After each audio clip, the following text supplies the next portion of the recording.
Hey kids, it's July 28th, Tuesday. Today is the last day of our vacation in Turkey. Technically, we will still be off for the rest of the week, but we'll be back home, enjoying a little staycation. It was another good day, and honestly, not too exhausting. The older one of you found a friend to play with, which helped quite a lot. We just said goodbye to what I started calling our little vacation family. I think your mother even got your friend's mother's phone number, so who knows? Maybe you'll meet again one day. Overall, this has been a very good vacation. But there is something about it I want to talk about honestly. Your mother and I had a couple of arguments. Not playful disagreements, real arguments. Some of them happened in front of you, and neither of us is proud of that. I wish I could tell you that when people become parents, they suddenly know exactly what to say and how to behave. They don't. We don't. We are still learning. We get tired. We misunderstand each other. We become impatient. Sometimes we say things poorly. Sometimes pride enters the room before wisdom does. And sometimes the people who love each other most still hurt each other. There is a Japanese art called Kintsugi. The image people often use is a broken bowl. Instead of throwing the bowl away or pretending it was never damaged, the cracks are carefully repaired. Traditionally, the repair can be highlighted with gold. The cracks remain visible. They become part of the history of the object. I think relationships can sometimes be understood in a similar way. Every family has cracks. Every marriage has disagreements. Every friendship has misunderstandings. The question is not whether cracks ever appear. They will. The important question is, what happens next? Do we leave them open? Do we pretend they are not there? Do we keep pushing on the same weak point until the whole thing breaks? Or do we repair them? That is what matters. And there is another reason this is important to me as your father. The way I speak to your mother teaches you something about how a husband may speak to his wife. The way your mother speaks to me teaches you something about how a wife may speak to her husband. Neither of us needs to sit you down and say, "This is what marriage looks like." You are watching it anyway, every day. We have spoken about this before. Children do not only learn from what their parents say, they learn enormously from what their parents repeatedly do. That thought is beautiful and slightly terrifying, because it means every kind word matters. Every act of patience matters. Every hug matters. Every apology matters. Every moment where one of us stops and says, "I handled that badly. I understand why that hurt you. Let's start again." Those things teach you something. Unfortunately, the opposite teaches you too. Every cruel word, every moment of unnecessary disrespect, every time pride becomes more important than the person in front of us. Those moments leave lessons as well. That is why your mother and I feel bad when we fail to become the example we want to give you. Not because we expect perfection from ourselves. That would be impossible. But because you deserve our best effort. And because we know you are watching. One day, you will have your own close relationships, friends, partners, perhaps spouses, perhaps children. And you will argue too. I do not want you to grow up believing that love means never disagreeing. That is not realistic. People who are close to each other will sometimes see things differently. They will get tired. They will misunderstand. They will want different things at the same time.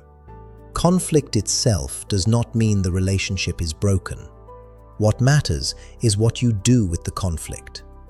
Do you try to win at any cost? Do you say the cruelest thing available because you know exactly where the other person is vulnerable? Do you keep going after the original issue has disappeared simply because you do not want to lose? Or can you eventually pause and remember, this person matters more to me than this argument? That can be extremely difficult, I know. Sometimes being right feels incredibly important in the moment. But sometimes, the price of being right is simply too high. You can win the argument and still damage the relationship.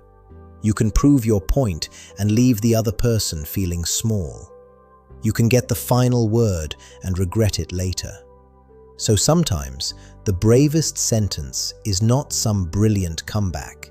It is, "I'm sorry," or "I understand why you felt hurt," or "I shouldn't have said that," or simply, "Can we start again?" Those sentences are difficult because pride hates them. Pride wants to defend itself. It wants to explain why your behavior was justified. It wants to tell you, "Yes, but they started it. Yes, but they said something worse. Yes, but I was right." Perhaps all of those things are true, but none of them repairs the crack. Stoicism keeps bringing me back to the same fundamental idea. I cannot fully control your mother. Your mother cannot fully control me. I cannot control the words I already said 5 minutes ago.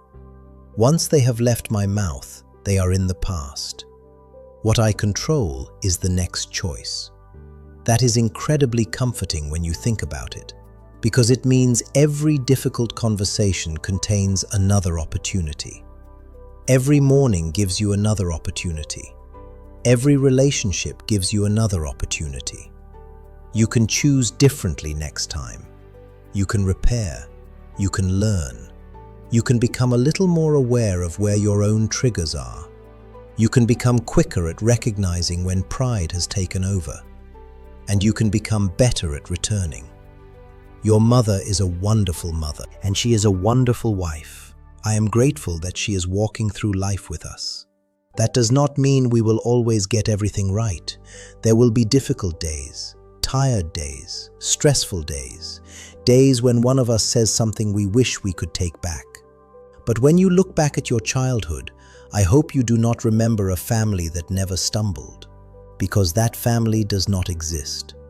I hope you remember a family that kept standing back up, a family that kept choosing one another after difficult moments, a family that repaired the cracks, a family where love was stronger than the need to remain angry.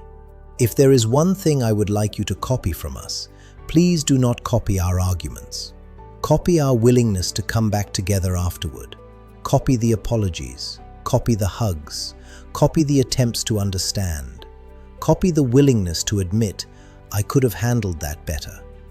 Because that is where relationships become stronger. Not because the conflict was good, not because the crack was desirable, but because repairing something together can create a deeper understanding of what holds it together. Kintsugi does not pretend the bowl never broke. The repair becomes part of the story. I think healthy relationships can do the same. You do not erase every painful moment. You learn from it. Perhaps afterward, you understand your partner better. Perhaps you recognize something about yourself. Perhaps you create a new boundary. Perhaps you learn how to speak differently. Perhaps you become more careful with a particular wound. That is the gold in the crack. Not the argument itself, the growth that follows it. So when you eventually have difficult moments with people you love, do not panic simply because something cracked. But do not ignore it either. Repair it. Take responsibility for your part. Listen. Apologize when you should. Forgive when you can. Change what needs changing. And remember that pride is usually far less valuable than the relationship it is trying to win against. Love does not mean never hurting each other. We are human. It means caring enough to notice when we have, and caring enough to come back. So when you remember this vacation, I hope you remember the sea, the pools, the friends you made, the games, the food, the laughter. And perhaps, somewhere in the background, you may also remember that your mother and I had some difficult moments. That is okay, because I also hope you remember what happened afterward. We were still here, together, repairing, trying again. That is the family I hope you remember. Not perfect, but committed to coming back together. And do not ever forget, I love you both very, very much.